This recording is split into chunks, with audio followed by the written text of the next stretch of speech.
Hindi nga maikakaila na napakaraming artista ang naging bahagi sa kanilang journey bilang mga aktor at aktres ang makasama si Jacqueline Jose sa mga proyekto pagdating sa teleserye at pelikula.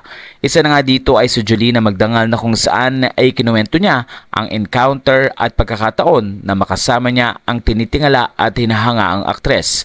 Narito ang isang madamdaming mensahe ni Jolina para kay Jacqueline Jose. Dear Tita Jane, oh my beautiful Tita Jane, sa telesine na ito una kita nakasama. Dito pa lang ina-admire na kita dahil sa sobra mong ganda, napaka-expressive ng mga mata mo at dito na din kita naging inspirasyon sa pag-arte.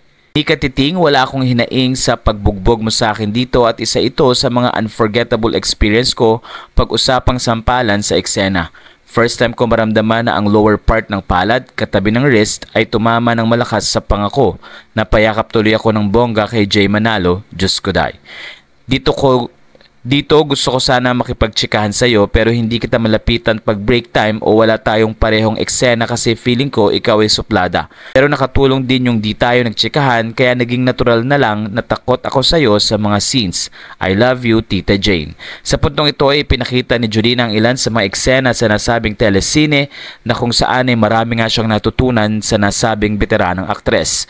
Tunay na naging inspirasyon si Jacqueline sa mga nakasama niya sa pelikula at pati na rin sa mga proyekto pang telebisyon dahil na rin sa pagiging mahusay niya at pagbibigay ng pagkakataon sa mga kasamang artista na sila ay mag-shine din.